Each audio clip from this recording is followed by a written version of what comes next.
Well, hey everyone, thank you for rolling through, coming on in for some wonderful food brands in video games. We're going to be exploring the Intercontinental Gaming Buffet and talking about a variety of food and drink branded video games that I have come across. But first things first, who am I? Who am I to be talking about this sort of stuff? Who is this guy up front talking at you about this very hyper-specific thing? Hi, Jamal, Ryudo, whatever you make up, as long as my head turns your way, that's as good of a nickname as it will ever be. I go by he, they pronouns, and I have been a commentator at multiple fighting game events, Combo Breaker, Frosty Faustings, Evo, CEO, DreamHack, and I've also done hosting around Games Done Quick events and other speedrunning events. I'm also a hobby streamer, as you might be able to tell, considering where you are right now. But if you haven't figured it out, you can hit the follow button this time, because obviously you like me enough to be here. I reversed that joke now. So why are we here? How did I get to this point here to knowing about all these games? Sometime about 3 years ago, one of my folks in one of my streams had just brought up the idea of wondering how many food and drink branded video games actually exist out there. Well, at 11 p.m. at night or so, I woke up and I was like, God damn it, how many are there? And I started doing research. A few days later, I came out with over 100 video games found that have some form of food or drink branded aspect to them. So what technically counts as a food or drink branded video game? These are either video games with an entire brand at its core, or a video game that includes an official brand within the game itself. And yes, it's not going to be a perfect list. This is not a complete list or anything like that. This is just everything I was able to find, and then I was able to stream over the course of 4 months. Not all of them are always going to apply. Not all of them are always going to be perfect. I might break my own rules. I mean, so what? What are you going to do? Sue me? Please do not sue me. I can't afford it. Not in this economy. Absolutely not. No. Couldn't afford the last economy either. I mean, fun fact, I was actually in a very rich area of Washington, D.C. once, and I did see two people arguing at each other in the area, and one of them actually threatened to sue the other one, and I thought that was something that only happened in movies. But no, apparently that's a thing that you could actually threaten in real life if you have enough money, and the thought never even crossed my mind, so that gives you an idea of how broke I am. So to be able to run the show of what we're doing here today, I'm going to be sharing a bit about the brand and game from a U.S. perspective. So what that means is that if this is a brand that's very popular in the U.S., I'm not going to spend any time really talking about what the brand is or what products it sells or anything like that. This is going to mostly be for across the ocean from a U.S. standpoint. So we'll get more into that later on in the presentation. These are not going to be full reviews of the games. I might even give a slight review of the game. I'll probably just kind of say, I found it okay, I liked it, I disliked it, or I recommend trying this one out based on these certain things. And then at the very end, there will be a QR code or I will link you all in chat here, because specifically we are doing this, to the list at the end. And it will conclude all my contact information, not nearly as necessary here, but the list will at least be available for you if you want to review through it. I will not talk through everything on that list. There will be plenty of things that I will not talk about or I will glance over. So just because I don't mention it here doesn't mean that I did not play or experience it in some way, shape, or form. So with that and that whole US brand perspective, here's a lightning round. These are the ones that are the biggest brands with the games that are most well known that at least I've seen over the past so many years. Starting off with McDonald's. McDonald's is by far the biggest one with 11 games under its belt. The most well-known ones are McKids and Grimace's Birthday. Both of them shockingly pretty good, with McKids being kind of a puzzle platformer type game for the NES, and Grimace's Birthday being a relatively recently released, I think within the last 2-3 years or so, for the Game Boy Color, but, they also made it available for the PC. I think they had made it available on Flash as well, so you can play online. So that is also available, but they're both pretty good games. If you're looking for something that's a little bit different that you haven't explored, hey, these might be two games for you to check out. But some of the other noteworthy ones that came along the way for McDonald's is McDonald's Treasureland Adventure, which, as the name actually points to, was made by the company Treasure, who has made games like Gunstar Heroes and Mischief Makers. And that's for the Genesis. It's not a very hard game, but it's still a shockingly really good game. So while I won't really test your mettle, I think it's a game that's worth checking out, absolutely. And then also additionally, we have the McDonald's E-Crew development program for the Nintendo DS, which is literally a training program on the Nintendo DS that is meant for you to say, here's all the different parts of working at McDonald's. Here's all the different tasks you have to do. Here's all the different timings for the different foods and everything like that. And it trains you to be a McDonald's employee. So I guess if you really want to impress some employer at McDonald's before you come in, play this game, you'll know everything by heart, basically, at that point. I don't know if the data exactly applies because it is a Japanese game to the US side. I'm sure the US side is like, look, as long as you get a burger on a bun, we don't care how long it was cooked or not. Additionally, we have McDonald's Monogatari Honobono Tencho Ikuse game for the Game Boy Color, which, as best as I can kind of explain it overall, is a McDonald's dating sim ? Also, thank you, Tina. I know him. That's Donald McDonald. I know him. Appreciate the subscription.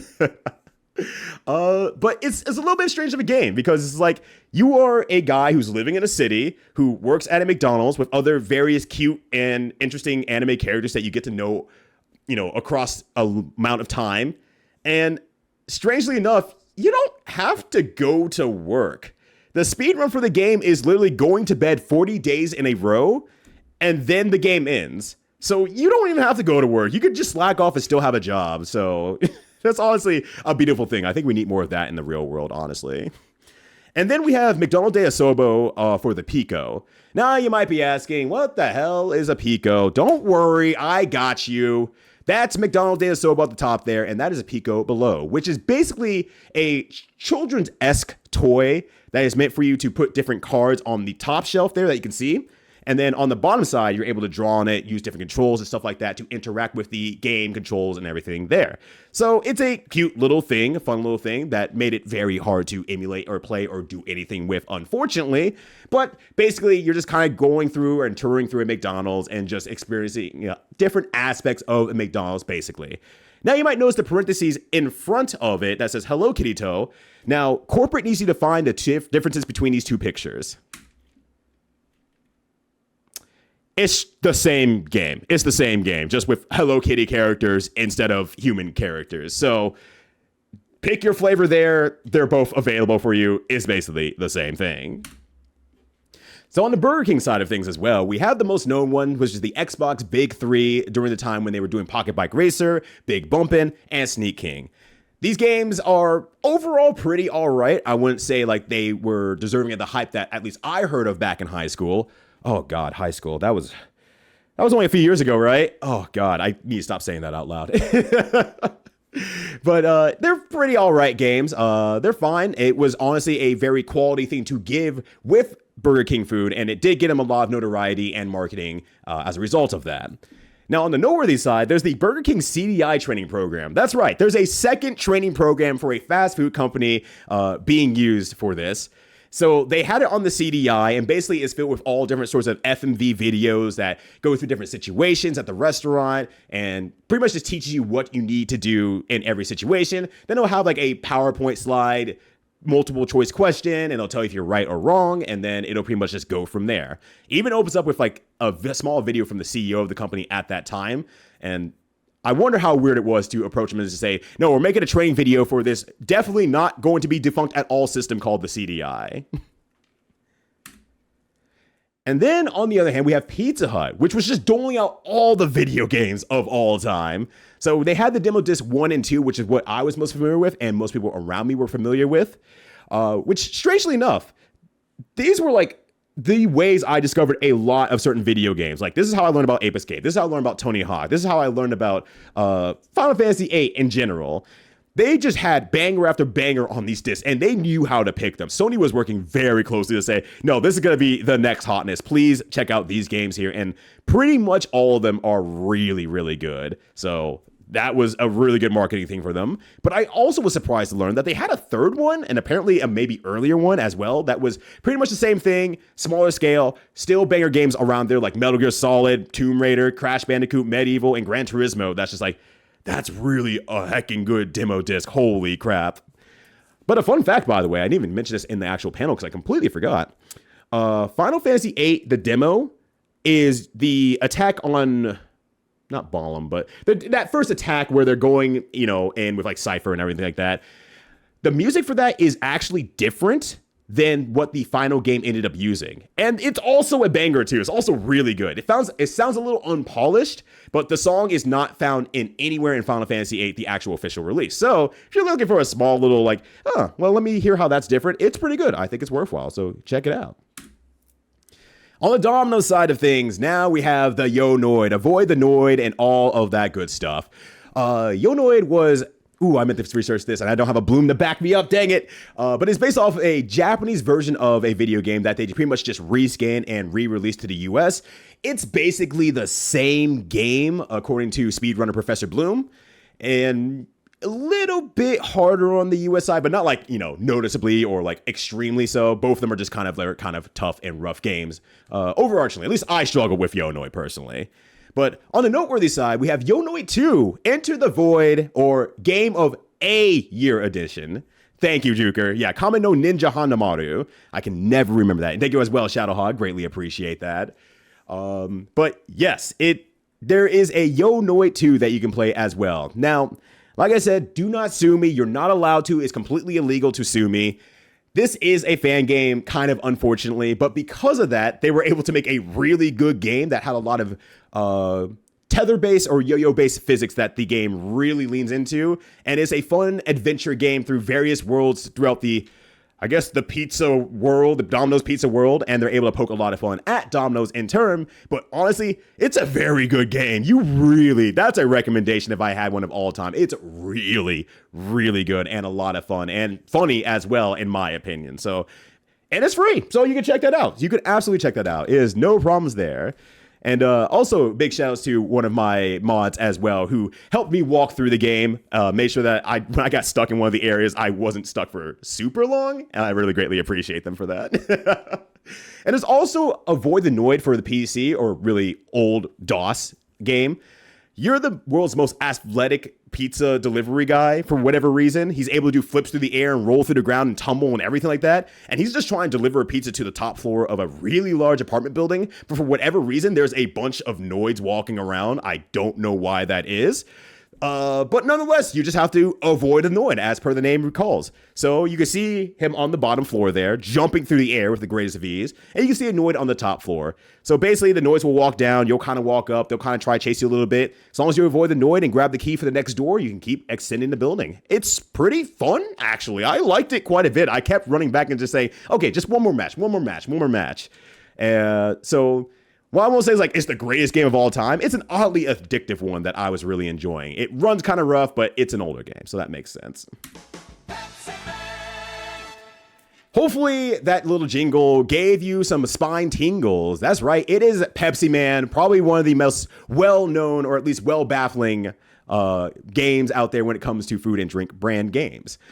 We're the eponymous Pepsi Man. As you can see, it's a automatic runner where you're running forward, collecting plastic cans along the way to get to the end of the stage. Various things carry you or force you to the end of the stage, but nonetheless, you cannot stop for any reason. You got to get to the delicious Pepsi can at the end of the burning road or the busy road or whatever. It's a very silly game with very interesting FMVs in it as well, but I had a good time with it. I can see easily people not having a good time with it, letting the joke run out before they're able to make it to the end, because the game does get pretty hard. But nonetheless, if you're looking for something that's really unique, this is absolutely the one. Now, for noteworthy games on the Pepsi side, we also have Pepsi Man for the arcade. This is a very real one, and I cannot figure out if it's an official game or not, and I'm highly assuming it's not. But Pepsi Man for the arcade is a Jonkin-Pon or rock, paper, scissors game that you play against Pepsi Man. And if you win, you jump onto one of the bonus cans and you're able to get tickets from it. So it's nice and all. It's very interesting in that regard there. But, there's an unfortunate fate for Pepsi Man, potentially.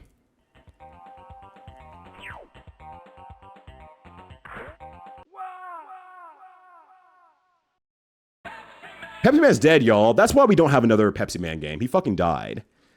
Say goodbye to Pepsi Man. And last but mostly, definitely not least, is the Chex cereal Chex Quest 1 through 3. While during the panel, I think someone said 4, and I was like, oh crap, is there 4? I don't know if they were maybe referencing the re-release that happened or anything like that, but I was like, oh crap, is there a 4? So if I'm missing one, I do apologize. That said, though, it's not a Doom-like, but it is actually a true Doom reskin, and I haven't gotten to research this one quite yet. But I was told that because it was a Doom reskin, you can use passcodes in the game to skip over where the part they reskin checks quest into and move to episode 2 of Doom instead. So I haven't got to check that out, but I have it on good terms from a friend. I really trust that that is a thing that can be done. So I hope it's real. I really hope it's real, that said.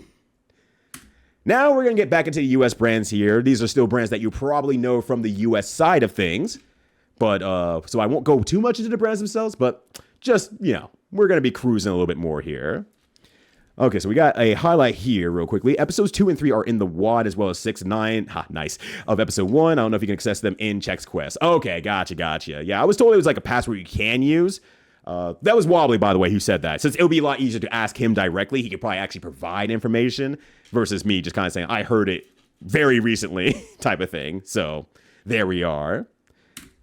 So we're speaking on Doom likes anyway, so we might as well talk about them for the Mr. Pibb 3D interactive game. It's a game for the PC. You're navigating a large map to gather keys and tools. You eventually go through a pool at the beginning, which is actually a pretty good subversion because you look over, you're like, oh, that's just a pool over there. I don't have to worry about that. Oh, they come back later and realize, oh, that's how I progress to the underground area, which is unfortunately really glitchy, but nonetheless, it's not like you have to go out and play this game. It's Doom-esque. You get the visions of Doom, but it's not like the greatest game of all time or anything like that. Now, on the other hand, we have the Taco Bell Tasty Temple Challenge. It's also a game for the PC where you're navigating a large map to gather keys and tools, like a Doom-like. And then eventually you go through a pool in the beginning where you navigate an underground area that's glitchy. Hey, hold on. What do you mean? What do you mean?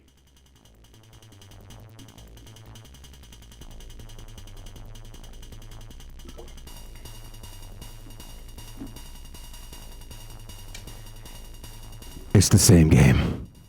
It's the same goddamn game. It's just, they fucking did it twice. Honestly, the Mad Lads, they're geniuses for doing that. The Mad Lads fucking did it. They just kind of said, hey, we did this once. Why can't we just do it again with another brand? And they absolutely did. So that said, the games aren't really good necessarily. They're kind of rough around the edges, but you absolutely do not need to play both of them. Please don't play both of them. You're gonna be disappointed. On the other hand of things here, we have Budweiser that was in Tapper and the earliest arcade releases of Tapper. Eventually it got removed out for later arcade releases, but it's an arcade high scoring game that was shockingly addictive. Now, I mentioned earlier that I did a lot of fighting game stuff and stuff like that, and this really started to click the brain of different tech I could use, different frames I could use, and different things I could do to keep the motion going in this game. I was addicted. I went on a trip with my wife about now 3-4 months ago to Las Vegas. We went to a bar out there, and there was a arcade setup of the original Tapper. So it had the Budweiser branding and everything like that. And I didn't see my wife for an hour. I think I saw her once when I came back to refill my beer, and then I went right back over because that shit was free. Then someone put up the high score on there. I'm like, I gotta beat that score. I can totally beat that score. I'm much better than that jackal over there who doesn't know what a video game is. So it was a really good time. This game rules. I highly recommend playing this one. Do not let the age fool you on this one. Now, this has changed since then, but it was at this time when I made this the only alcoholic beverage that I found with a video game. But I later learned that there was a Coors game that is Coors Bowling, which is a rebranded game from Capcom that later on, as kind of a result of this, they got the idea of making Bowling Go. If you're not familiar with Bowling Go, it's you get little small bowling balls and you roll them down a slightly smaller alleyway with smaller pins and stuff like that. That was Capcom. That put me down a rabbit hole I was not ready for. So big ups once again to Professor Bloom for dropping that information onto me because it fucking rules to know that now. And of course, outside of Yakuza, because they just have every brand ever in their video game. They have it. They have it all. They're like New York. They got everything. And then we also have Cool Spot. Some of you may recognize this guy if you were grown up in the 90s or early 2000s. Cool Spot, the original game, is a 2D platform / collectathon, basically on every console around that time, Genesis, SNES, Amiga, PC, and more, where you just have to collect all the baubles, and then you're able to actually finish the stage. It's a very fine platformer. I hear people that like it. I hear people who really don't care for it. It's not a bad game in any way, shape, or form, in my opinion, but it's not an exciting one, and it may not keep your interest as well. Now we also have Spot Goes to Hollywood, which is an isometric platformer that's on the Genesis, and there's a Saturn / PS1 version. Now, because they were trying to actually up the graphics on this game a bit, it looks really nice, but fortunately it means that the Genesis version just does not run great compared to the Saturn and PS1 versions, because obviously that is a significant jump between the two generations of consoles. Now, because the Saturn and PS1 was made for that, because they are so much nicer, they're able to have nice little things like cutscenes in the game. Also, I love how much sound Cool Spot just makes during a normal activity.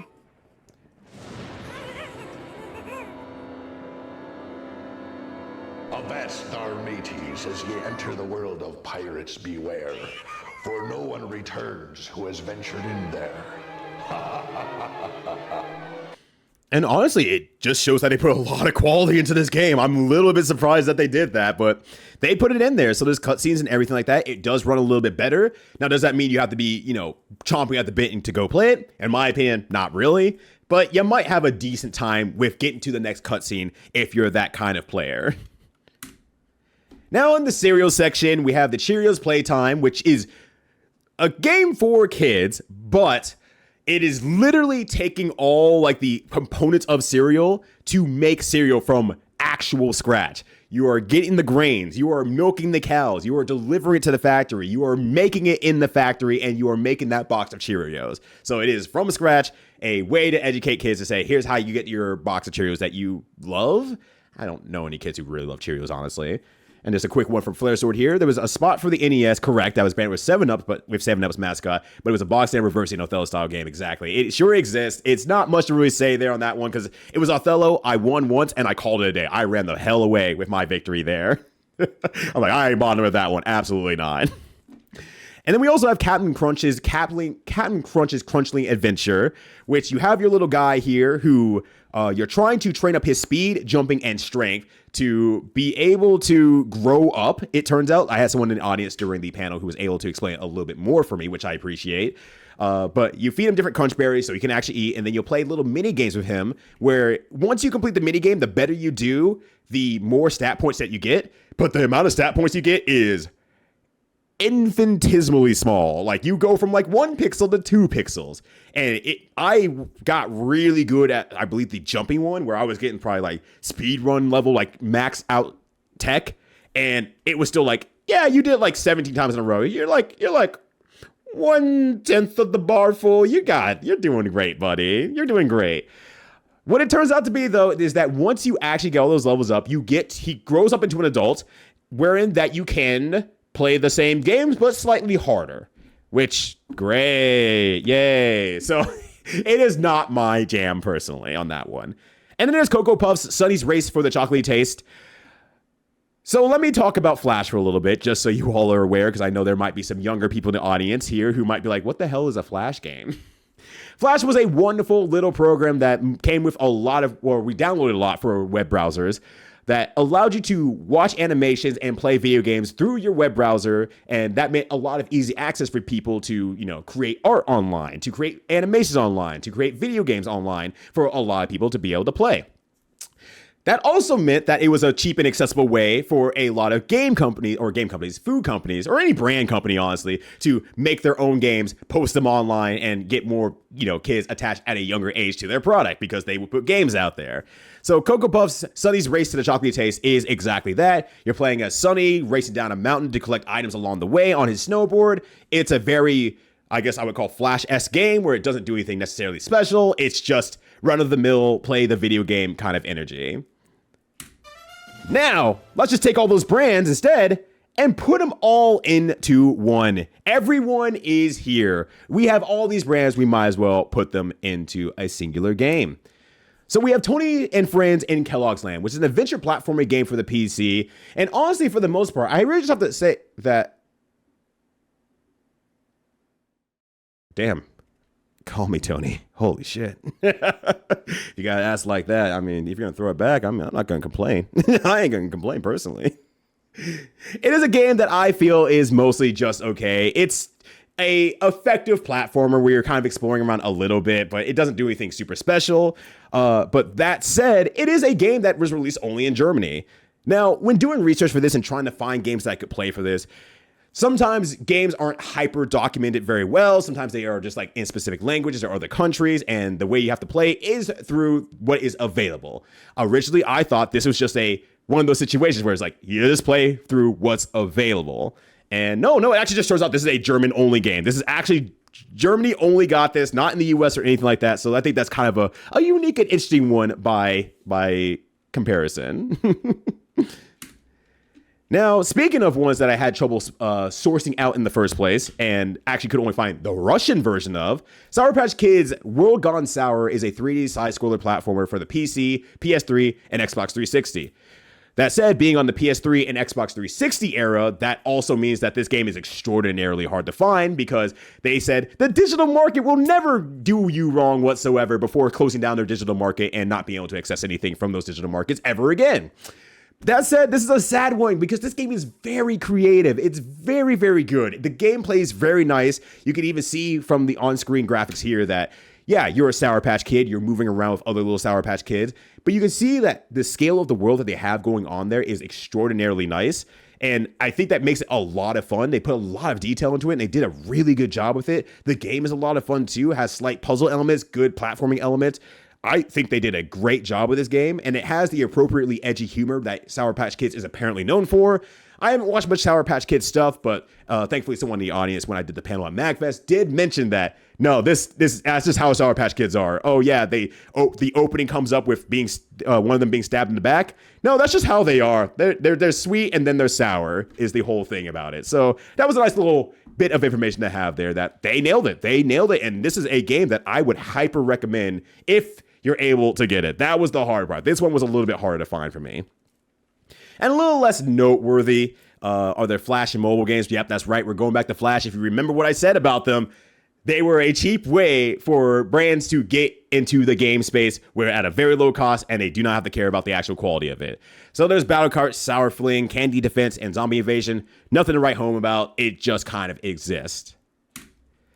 And then we have Little Caesars Pizza. Their Fractions Pizza game is a math-focused edutainment game for the PC.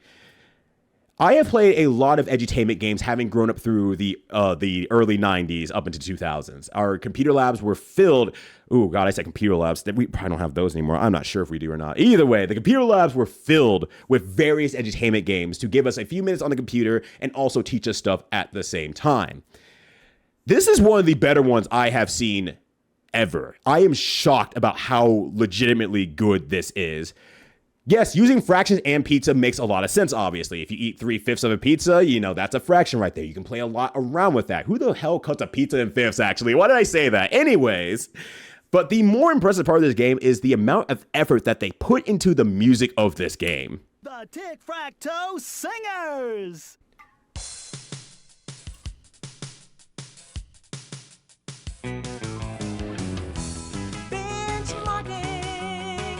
Benchmarking, baby, it's a real cool tool to help you out. To estimate. That's what it's all about. It's about using fractions you do know to make sense of fractions you don't know. I know what 1/4 is, and I know what 1/2 is. But 3/16, I haven't a clue. I do. Just find a fraction it's close to. You see, 3/16 is a little less than 4/16, and 4/16 is just another name for 1/4. So 3/16 is a little less than 1/4. That's absolutely right. Benchmark with me, baby.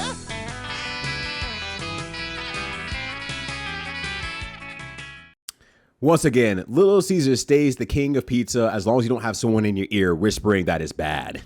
I do not know why they went so hard on this. And of course, being around the 90s and early 2000s era of video games, they had the obligatory rap song that everything needed to include to be hip with the kids. I have good news. It's also really good. It's also a really good song too. They did a great job with this. Now, we have the M&Ms.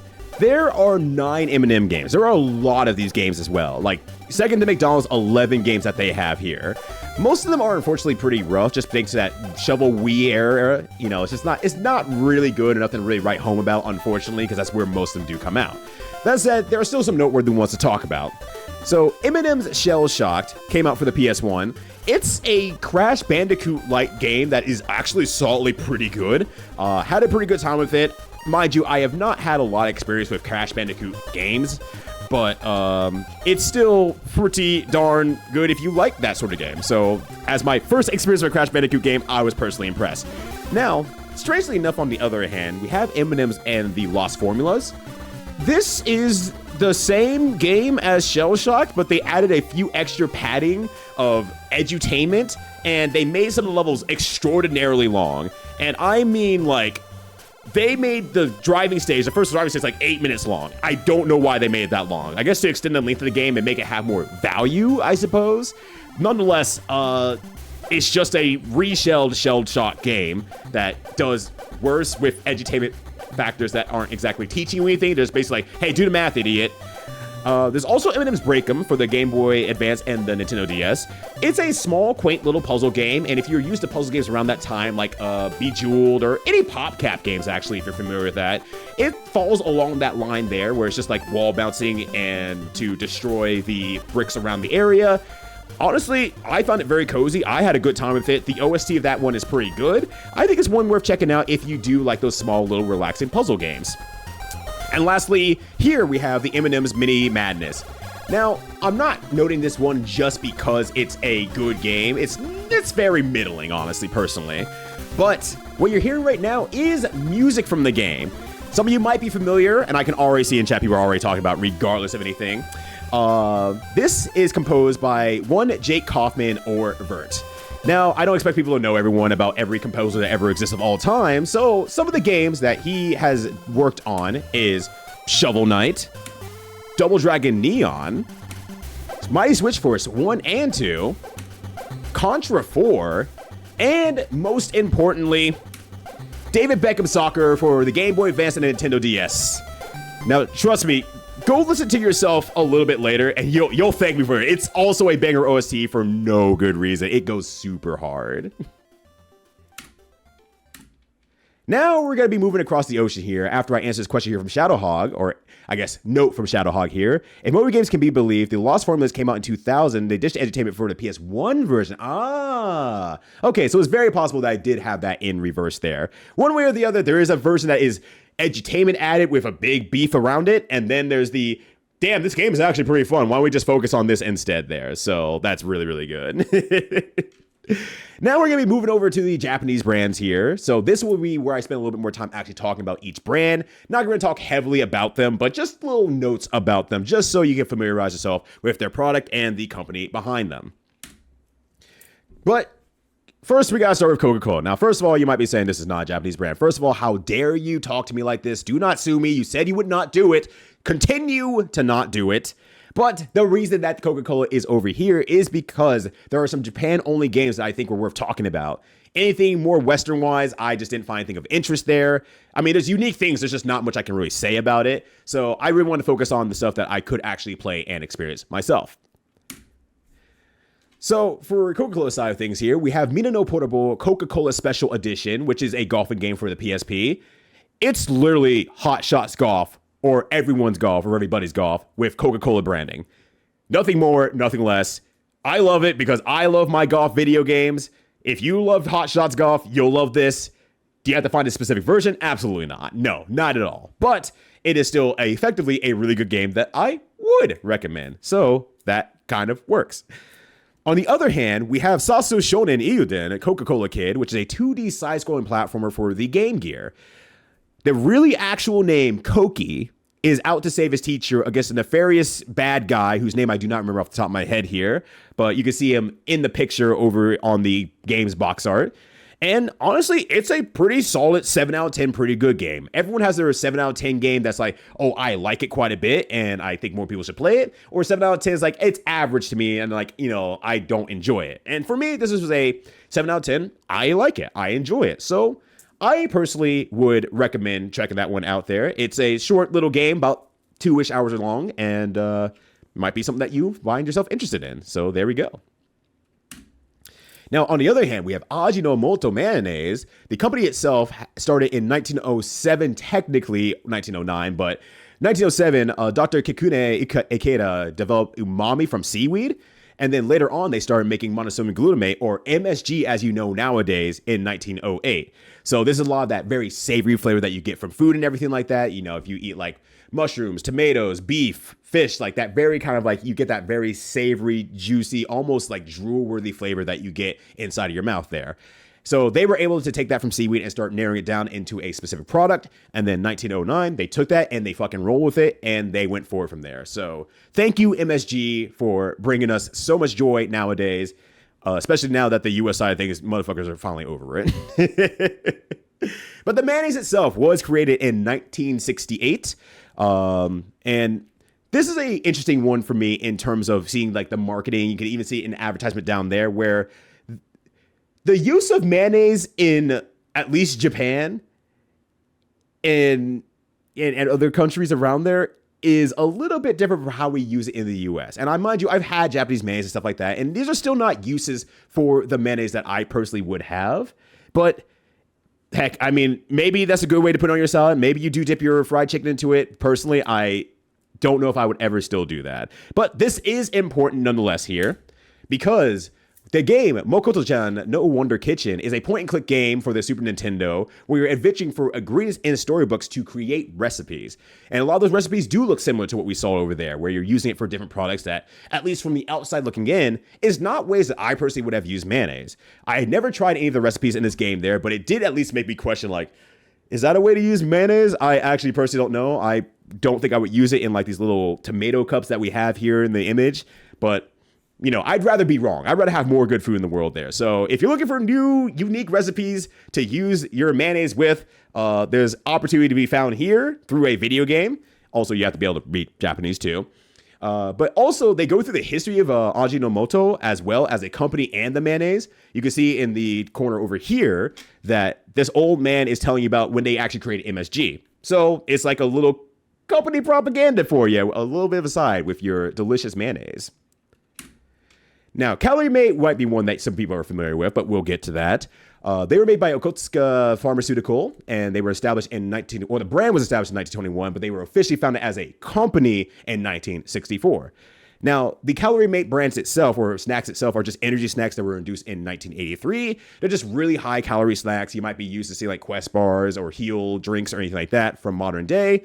But they come in block, jelly, and drink forms. So different ways of consuming calories in a very quick, short amount of period. It's basically a form of trail mix, almost like when you're on a hike or something like that, or you just sit down and eat something like that.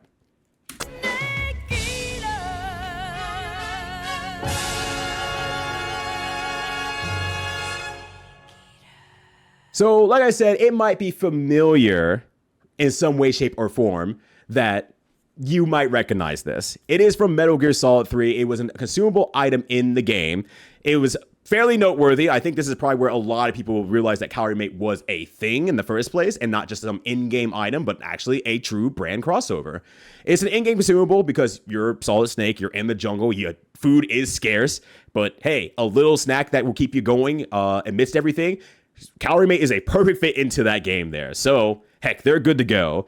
Apparently, also, I learned during the panel when I did it at MAGFest last Sunday, is that Death Stranding also has a Monster brand in it as well. I did not know about that either because I have not played any recent game from the last 4 years because I'm that kind of person. But nonetheless, this still actually persists in multiple releases of the game there. You can see that this is for Metal Gear Solid Delta. So it is still actually available. So that's actually a nice little cool thing there. Additionally, we have Calorie Mate's Liquid for Game Creators, which is a 3D physics platforming game for the PC. Basically, you're taking a calorie mate can from the fridge to a game designer who is working in the next room. I guess he can't feed himself, and he just needs to get himself down there or gets to drink, from the autonomous can that will deliver itself over. You have to do it before you get too warm and you're not delicious anymore. So time is against you just a little bit. It's a fun little game. It's enjoyable. I actually had a good time. It's not too long of a game either.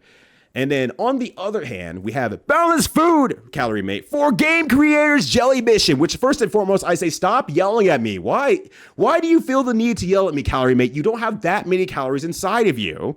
But we have PC, another PC game is very similar to the can version, but it's just a jelly version with a sword shield aspect and like that, and like slightly more, I guess, Dark Soul inspiration is what I would call it overall. I have not played a Dark Soul like ever, so that is probably wrong. But nonetheless, unfortunately, both of them are unavailable on Steam. They came for a very short while, and then they were gone afterward, and it seems like they have no interest in re-releasing it.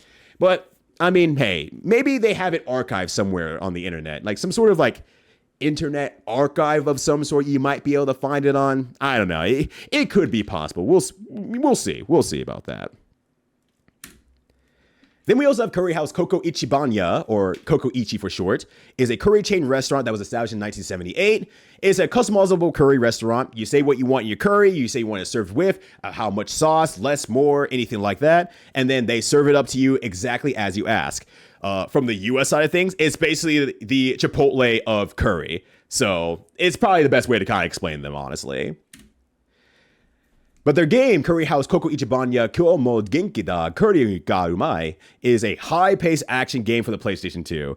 Basically, you're doing what is exactly on the cover. You're serving curry to customer to the exact specifications, and you're judged on the accuracy of each serving. Now, the game does move quite fast and expects to move quite fast, but the accuracy is still very, very pinpoint. Like, the perfect accuracy feels like it's just like within frames of getting the right number, and you get more points the more accurate you are. It's still a very busy game, and honestly, a pretty fun game that I would say, if you're looking for something that's kind of mini game-ish and quick paced, to keep your brain busy, this will be it. This will lock you into it, and it's pretty fun, actually. So I'd say this would be an overall recommendation from me. And then we have Gyukaku, which is a yakiniku or a grilled meat chain restaurant that was established in 1996. I'm pretty sure this is the newest company on this entire list that I have here, and maybe in the entire 100 plus game list as well. But very basically, it's tabletop barbecue with marinated meats. If you've been to Korean barbecue, pretty much exact same thing, just with different marinades, seasonings, spices, everything like that. That makes it more unique to Japan. But I gotta tell you, Gyukaku opened up when I was still living in Denver about like 4 or 5 years ago or so, and I'm pretty sure I went about 6 times in like 2 months, and that shit ain't cheap. But damn, I'm like, this place is good. I gotta bring everyone I know here, and then I brought everyone I knew there. So they have 2 games over on the Gyukaku side of things, Yakiniku Bugyo and Yakiniku Bugyo Bonfire. The first of them, Yakiniku Bugyo, is a PS2 simulation score-based cooking game. Basically, you're at a table with 3 other folks. They have their likes and dislikes of what is available on the grill. And then basically you cook the food to perfection, and once it's good, grilled on both sides, nice and delicious, you serve it up to them. If you serve them up in a row and very quickly, you get bonus points and everything like that. And once the bar is full and they're satiated, then you're able to move on to the next stage. And then finally it gets to the final stage where I guess the yakiniku master, the meat master, I will lovingly call him, will be your final boss guy. You feed him up and he's happy, then you're the master of meat. Congratulations. Please enjoy your meats, everybody. But on the other hand, the Bonfire version, also a PS2 game, is the same game with more complex elements, and I don't know what they did to that game in terms of like graphics, in terms of like the difficulty level or whatnot, but I couldn't fucking do it. That game beat my ass. I was not able to make it past more than like maybe 1 or 2 stages. That game whooped my ass. I could not do it. People say that this game is really fun and really enjoyable and is so much better than the first, but I'm just like, I'm getting cooked like I am the meat on the grill. I went from meat master to meat masher.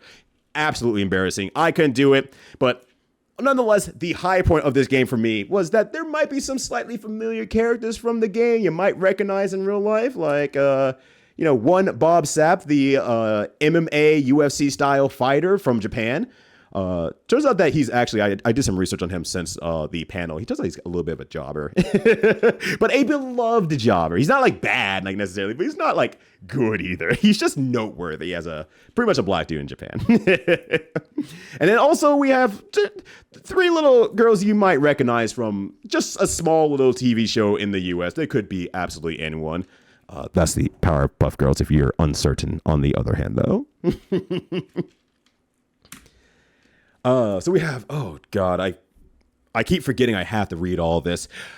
Kamameshi to Kushiyaki Toriden. I'm getting better at it, actually, though. Where they serve kamameshi and chicken skewers at their restaurant.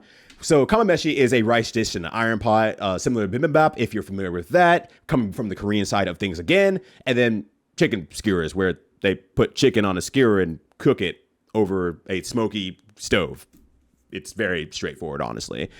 Now, this was a little bit tougher, honestly, because this had a bit of a language barrier, and one of my really good friends who happened to be on stream for one of my food and drink branded video game streams, Moses Plan, he was the one who actually brought this up to me and said, like, well, I actually found this game that does have the branding of this thing here. He also lives in Japan as well. He speaks fluent Japanese. He lives in Japan, and he brought it up. So I didn't know this game even existed. It did not come up on my research at all. And it's a little bit of an interesting one because if you see on the side there, you can kind of see it's a little bit small, honestly, because it's hard to show it off necessarily, but each one of these box art covers has either just a Gyukaku emblem, and that's the one that's mostly to the left and bottom left area, just the Kamameshi to Kushiyaki Toriden emblem, or none of them, or both of them. It's inconsistent. So I don't know exactly what the beef or chicken is with this game, but nonetheless, we're putting it in anyway because I can't prove anything and I can't disprove anything. So what is this game all about? Well, let me tell you. Yakitori Musume Sugo Ude Hanjoki. Sansami lives with her father, who owns a small yakitori shop after her mom / his wife passes away. Not really getting along. They're having another argument where Sasami wants to really shut down the shop. Says like everyone is opening konbini stores. Why don't we open a konbini store? It'd be so much easier than running this rundown, shitty ass yakitori shop.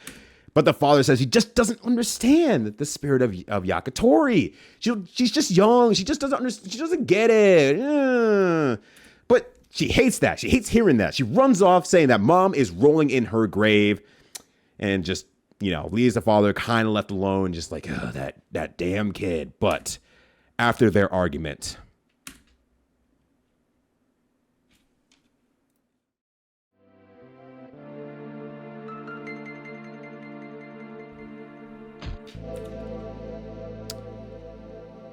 Daddy dies.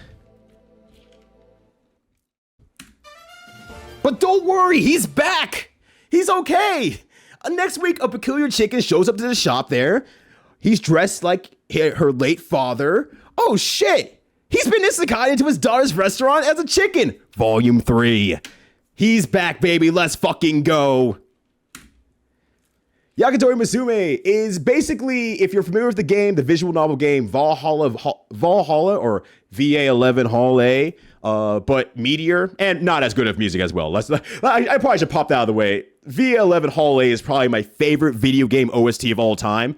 I couldn't do this joke at the panel, but in here I have 3 different versions of the vinyls to that OST. It's one of the best of all time. Nonetheless, that's not why I'm here. You have various different customers who come in and spend time with you. You start to get to know them a little bit better. They start telling you their backstory. They start becoming your regulars. They start liking you a little bit more. And you get better at your craft of serving them up, in which case this is more meat instead of alcohol. You cook the chicken or whatever meat or whatever skewers to perfection. You serve them up. You can do different power-ups to kind of speed up the process or get more points out of it. And then once the bar is full once again and are satiated, then you move on to the next stage. It's a very text-heavy game, and in the between last week and this week, some people have tried to help out and say, maybe talk to this person to see if you can get some translation or a commission. Unfortunately, those did fall a little bit short, but I did try, and I do not want to give up, so I'm going to see if I can get something going for this in the next few months. That'd be very, very cool if I could. But it is text-heavy. It is extraordinary text-heavy. My friend who was on the stream at that time was starting to translate the beginning part of it and just said, no, I'm done. We're not going to live translate all this game. He's like, I didn't realize there was going to be this much text. I'm like, I understand. I want you to be able to enjoy yourself instead of you literally doing your second job over in Japan here. So moving on, we have Chocoball, which is made by Morinaga, established in 1899, so real old company there. The confectionery company that also makes Haichu, which I think shout outs as well to North Carolina where I reside, because I believe their U.S. Factory is actually in state here. So I could probably get some Chocoballs somewhere. I would like to imagine at least. But the Chocoballs themselves are chocolate-covered crushed peanut balls. They come in different flavors. This was released in 1963, and we are mostly concerned with their mascot, Kyoto-chan, who was created in 1987. Because Kyoto-chan is in a multitude of different video games. The first one we're going to be talking about is Kyoto-chan Lan, which is a puzzle platformer game for the Famicom Disk System.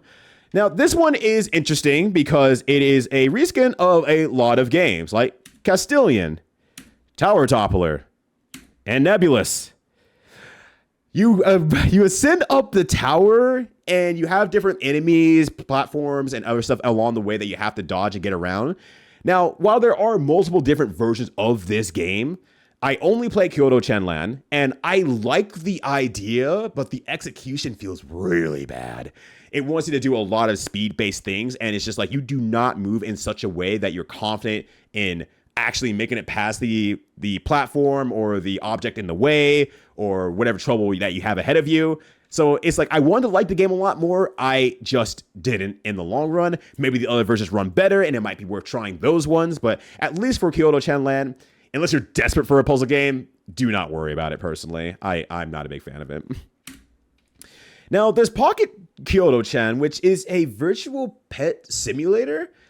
Once again, this game is only in Japanese, and I could not figure it out. I had no freaking clue how I could progress in the game. I clicked on a bunch of stuff. I tried doing a bunch of things. I've even watched online. I went to go look at other people playing the game, and I saw like one video out of like 8 that actually had Kyoto-chan outdoors, like outside of the house. No one else was able to figure it out, apparently, due to the language barrier. So I can only say I assume that's what it is. I personally could not get that far into it, unfortunately. So if you're just want to try something new, you miss your Tamagotchis or whatever, that's available to you if you want to play that.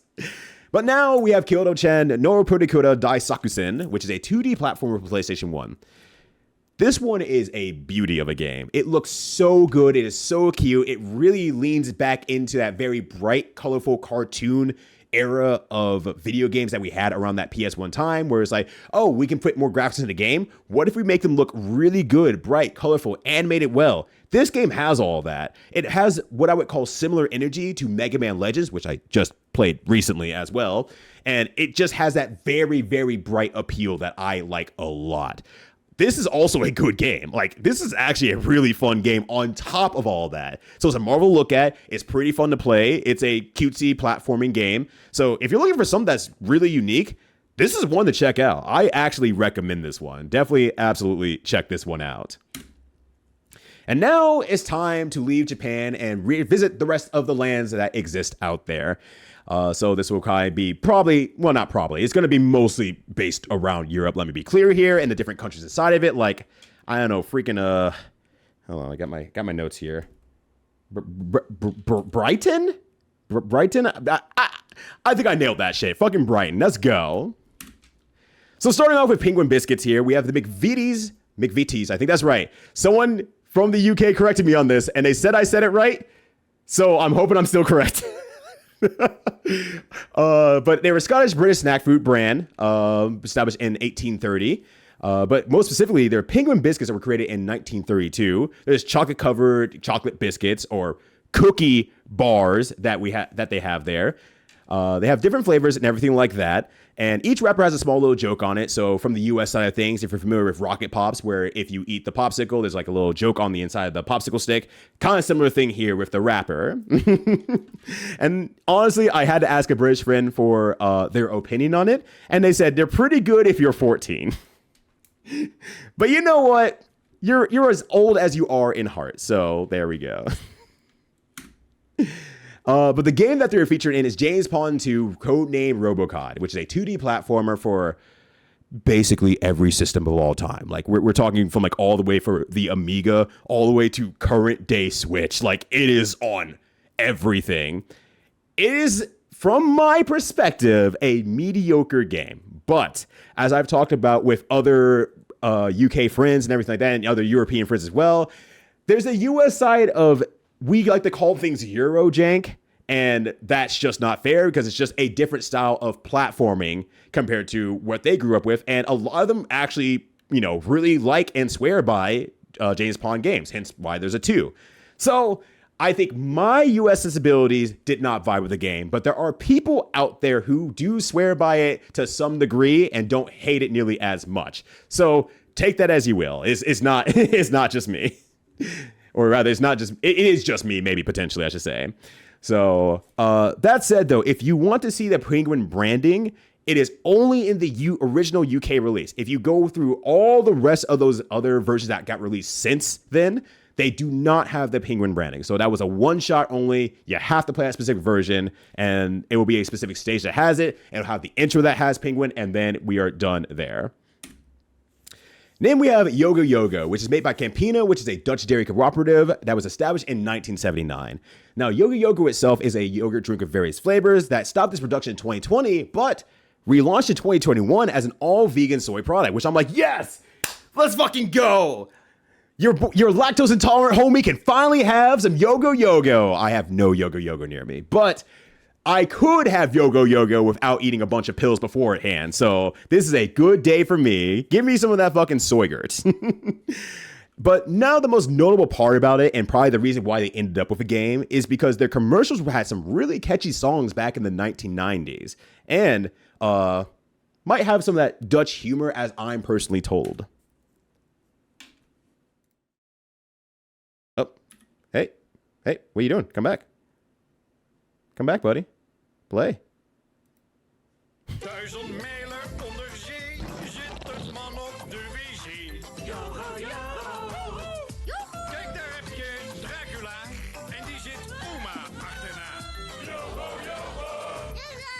En je vader heeft weer zin in gebakken zeemeermin. Roept de vrouw met luide stem. Want ik heb mijn hoofd zit klaar. Yogo is niet alleen yogo, maar ook yogo. So even from those commercials there, you could probably look across the bottom of the screen for images there. You might recognize some aspects that were pulled from the commercials into the game that we're going to be talking about here, Yogo Yogo Spell, which spell is apparently just literally game, so Yogo Yogo game. Is a 2D side-scrolling platform for the PC.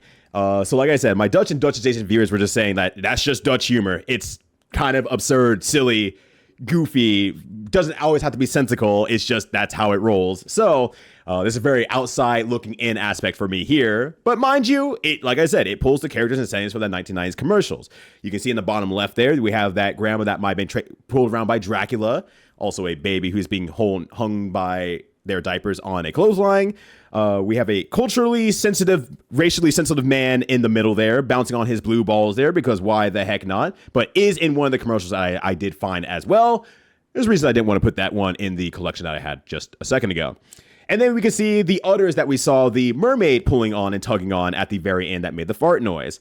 It's not a bad game. That said, though, the levels are really, really large. It's a little bit clunky, but I don't think it's necessarily a bad game. I think it has a good amount of merit and might be something you might be interested in if you're trying to expand your world of platforming, adventure, side-scrolling games. So it is always there for you if you so decide.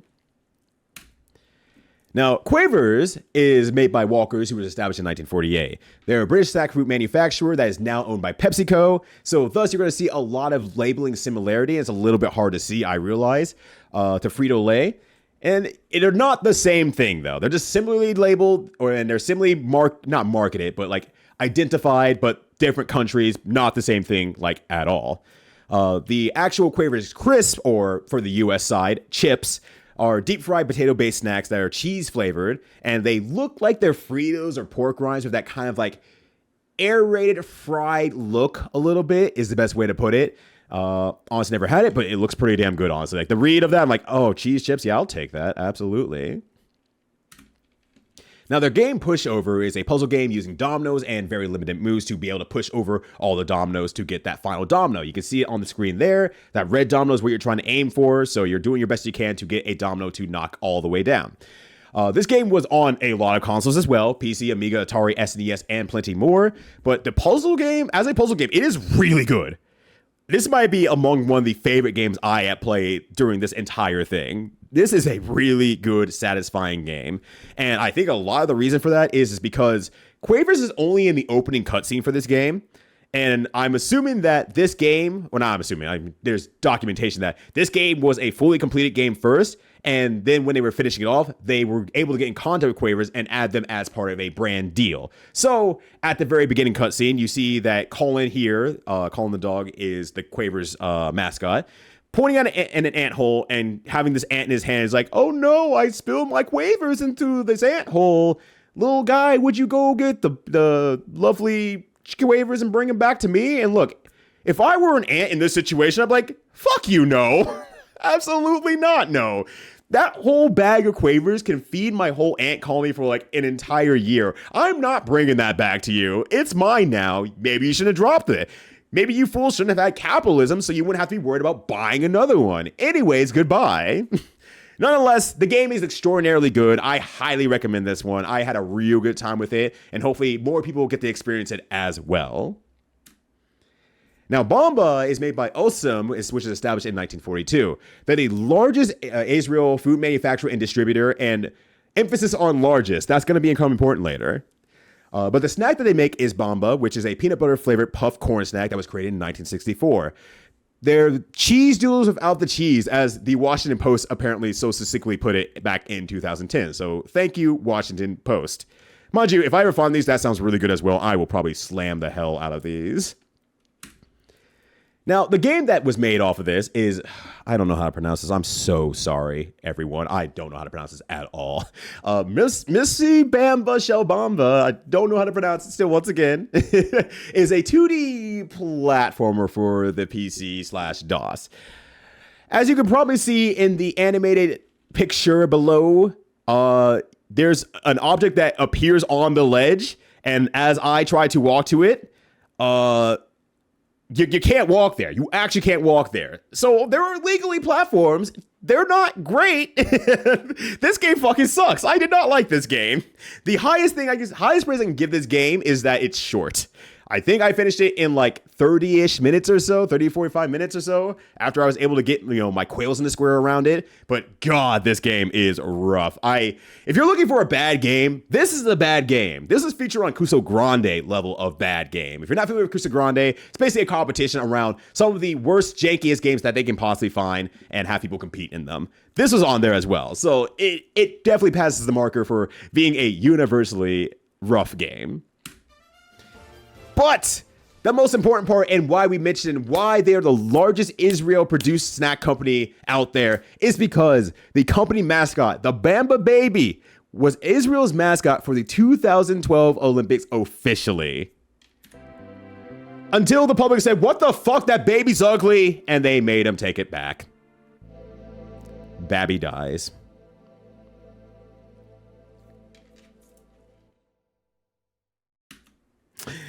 Nonetheless, we move on to Danone, or Dannon, which we definitely know in the US here as a yogurt company, which applies for most of the rest of the world, that said. But they're a French fruit product corporation that was established in 1999 in Spain, moved to France in 1929, and then temporarily moved to the US in 1942. And then they changed their name to Dannon and appealed to the US audience a little bit more. And then I believe they moved back to France to make it their headquarters there and just have not moved since. But they have their, US headquarters as well. So everything's available. And we definitely know a lot about their yogurt products on the US side of things, which was created in 1919, right when they established the company. And there's multiple different flavors. So their yogurts are very well known around any markets that they have entered into. And then the game that they made is Super Danny, which is a platforming puzzle game for the SNES that's quite similar to the idea of Lost Vikings.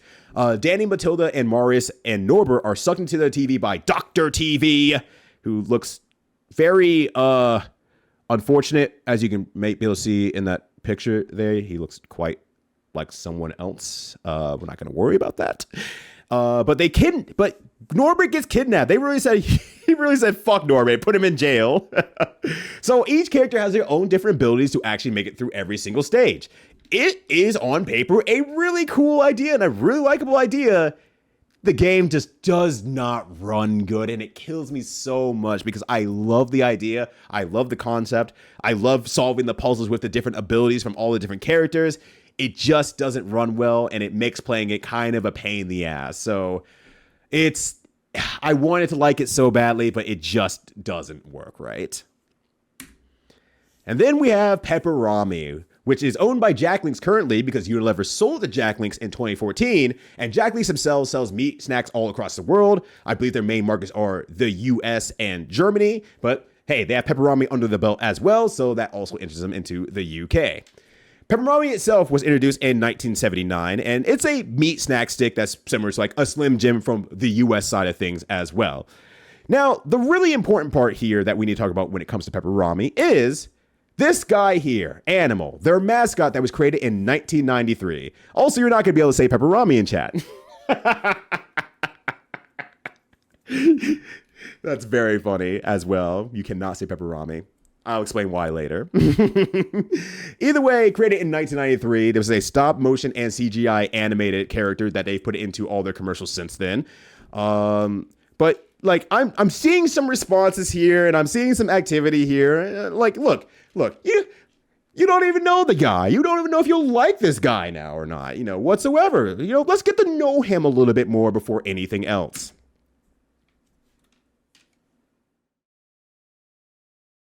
Sometimes I feel that people just don't understand me. They think I'm a bit of a pig, a meathead, but deep down, I'm quite tender, really. See? Pepperami, it's a bit of an animal. How do I stay so tender? I moisturise, then I exfoliate! Pepperami, it's a bit of an animal. Oi! Come back and finish me off, you wimp! What's the matter? Too spicy for ya! Pepperami. It's a bit of an animal. Oi! Who's choked my pint? What the? I'm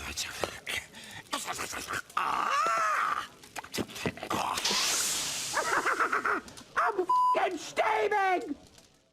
New fire stick. It's a red hot pepperami. Now, I know exactly what you're all thinking. Damn, I need to spend somewhere between 4 to 8 hours more with this guy specifically. Well, I have the game for you. This is Animal, the game, which is a point-and-click adventure for the PC.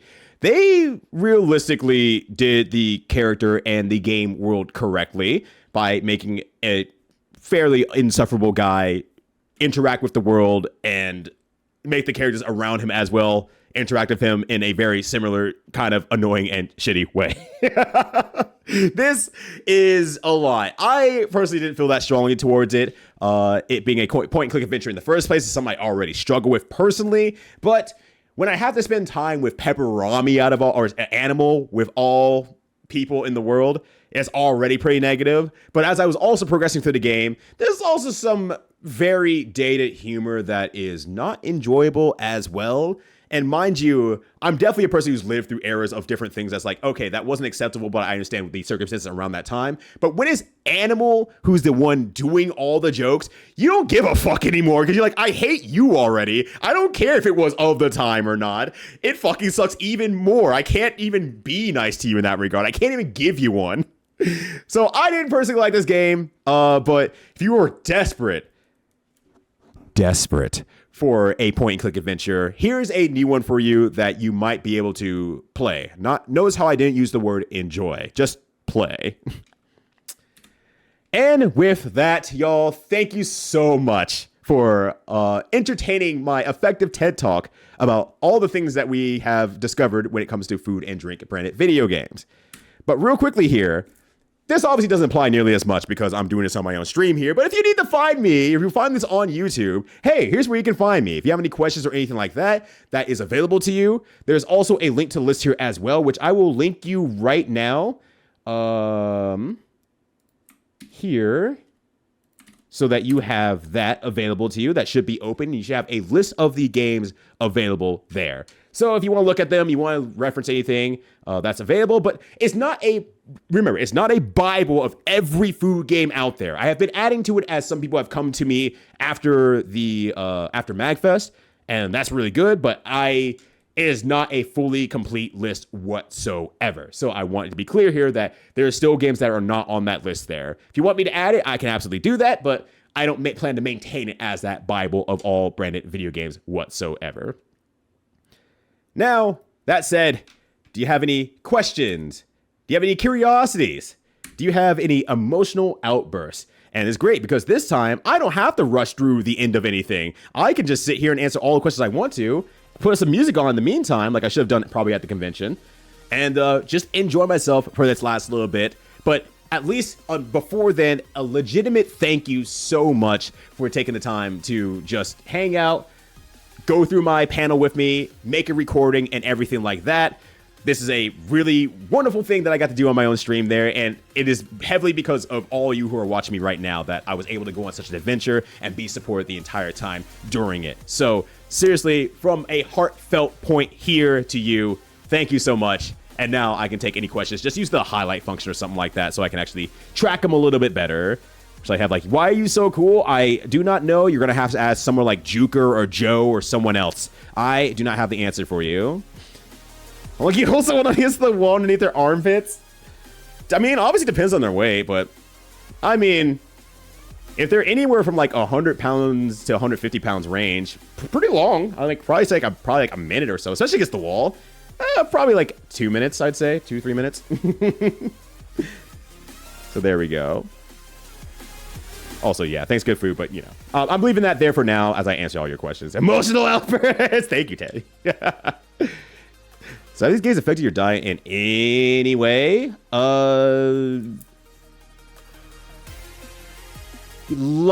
Slightly. The one product that I ended up buying that I could find, and I kept using it, because I did a stream where I found as many products as I could and tried them live on stream. The only product that I actually continued to have afterwards was the Milo chocolate drink mix, I guess is what I call it. Because that's pretty good. I was like, damn, I actually kind of like this a lot. So I kept having that after the fact too. So that's the only thing that really affected my diet in terms of anything that I had from here. I got the makeup MAGFest panel. I was complete what else. I know, I understand. Like, I really thought the room was going to be empty 100%, honestly. Netmon map, I really thought it was, but people rolled in. The room was full almost the entire time. And I know people had to leave and stuff like that because obviously they had things to catch and pack up and stuff like that. But it was actually pretty full, and I was like shocked. I was like, damn, people rolled up. That's great. Did I miss the Heinz games, or are there none? I didn't see any Heinz games personally, unless it's like a Flash game that could obviously be missed because Flash game is huge. But you want to check out Flashpoint in that case if you want to search for them. Thank you for the panel, of course. Thank you for hanging out as well. Also, hello everyone who rolled in. I saw a lot of names throughout the time, and it was really, really hard for me to not just say hello to everyone who was rolling in there. But no, seriously, thank you all for rolling in for even the second performance of this. The Misa guy reminded me when they put Slim J guy in that BMX totally. It is exactly that, right? It is exactly that. That does count. Dave Mira game where they put him in there. That would count as something. But yeah. Also, hello Mustang. Good to see you. But I also have like extra stuff here as well. But I was having a great time in the background on Reek's business panel. Hell yeah. One thing I can share is that there's another McDonald's Genesis game that, as I own it, is called Global Gladiators. Yes. So I did play Global Gladiators as well. I think it kind of goes back to that point that I had a little bit earlier with the Euro jank games and the US side of things. I wasn't greatly enjoying the game, but I did stop playing the game because the camera was actually making some people feel unwell on stream. So I played it for like another 10 minutes and I just said I'm cutting it off because if people are not feeling well, I'm going to take it off there. But I am aware of Global Gladiators and I did get to play that one. Where's that order from Domino's? Pizza, ideally. But if you're looking for specific toppings, do a barbecue sauce, pineapple, Onion jalapeno. Yeah, I think that would be good. That'd be great. That was Dave Mirror for sure, though. The rethought mod for American Wasteland has characters for some reason. Really? Okay. That's great, actually.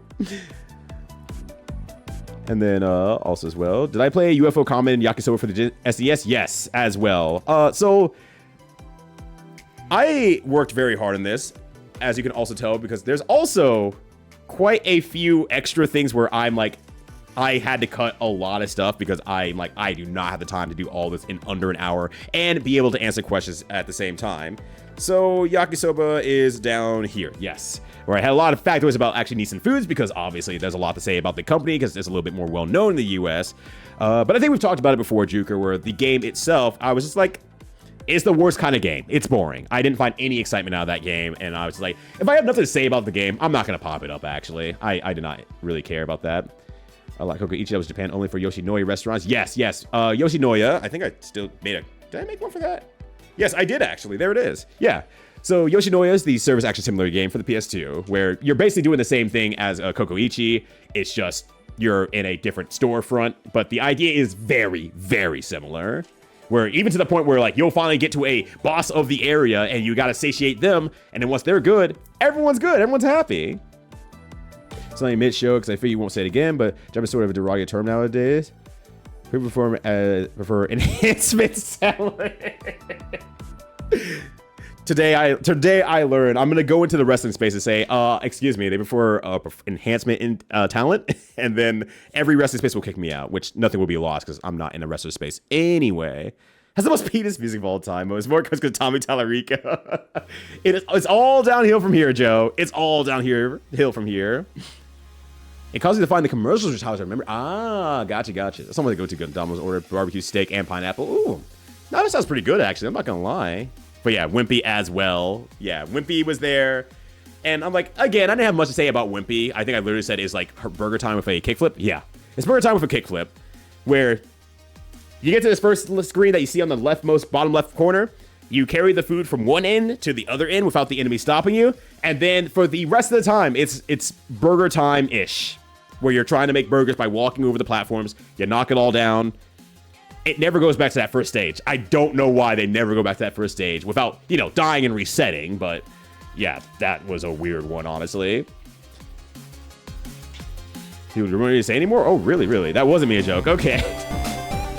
You have to understand, I'm coming from the end of a lot of people will roll in here and just say something like that. And I'm like,